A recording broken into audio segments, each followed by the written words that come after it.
Inför Guds ansikte blir samlade till vigsel mellan er två, Annika Hedvig Elisabeth Bruse och Martin Lennart Dahlberg.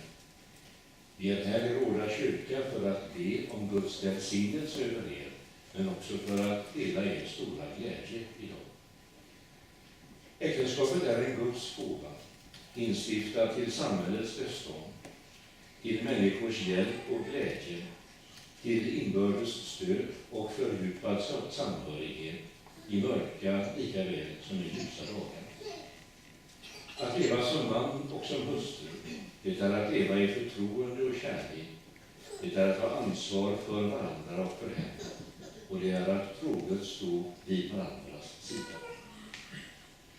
Låt oss nu lyssna till några bibelord som vill skildra kärlekens gåva och dess ansvar.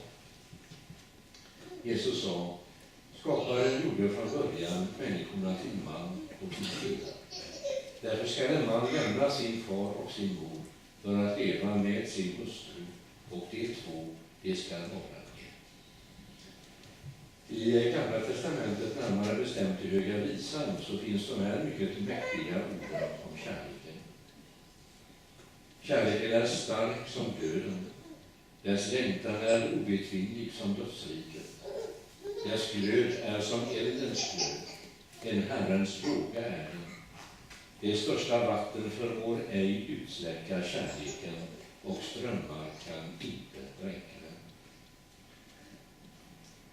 Aposteln Paulus skriver så här i Romarbrevets 12 kapitel.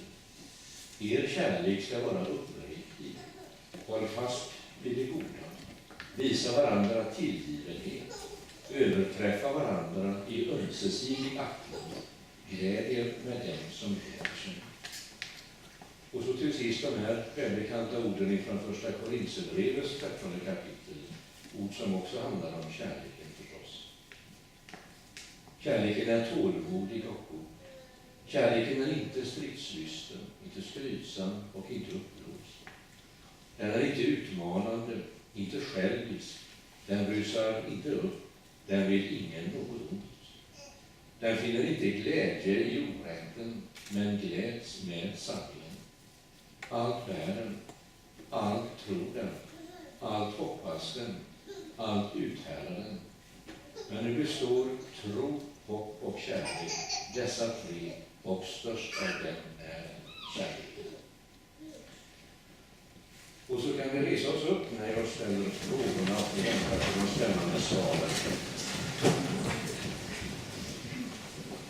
Inför Gud och i denna församlingens närvaro så frågar jag dig, Martin Dahlberg, vill du ta Annika Bruse till din hustru och älska henne i nöd och lust? Ja. Inför Gud och i denna församlings närvaro så frågar jag dig, Annika Bruse, vill du ta Martin Dahlberg till din man och älska honom i nöd och lust? Ja. Gott. Då ska vi fortsätta och nu ska vi få...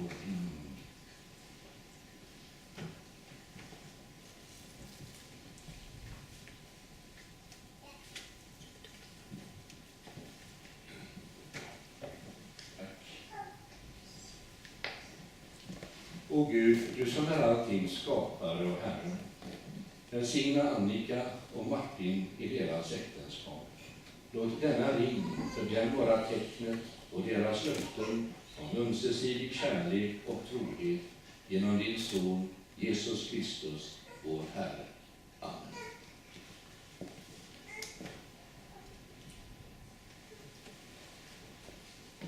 Jag, Martin Dahlberg. Jag, Martin Dahlberg. Tar dig, Annika Bruse. Tar dig, Annika Bruse. Nu till min hustru. Nu till min hustru. Att dela glädje och sorg med dig. Att dela glädje och sorg med dig. Och vara dig trogen.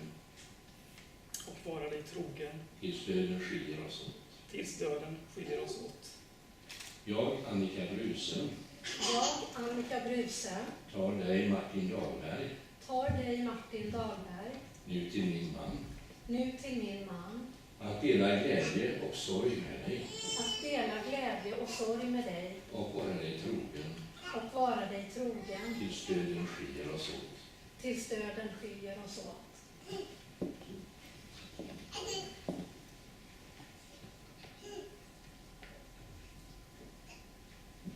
Då skulle det kanske inte lita illa med kyss.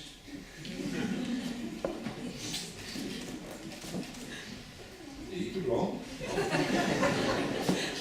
Ska vi ta tillbaka blommorna också? Brun Annika. Annika och Martin, ni har ju ingått äktenskap med varandra och bekräftat detta inför Gud och denna församling. Ni är nu man och hustru och Herren vara med er och leda er till sin sanning, Gud och allt.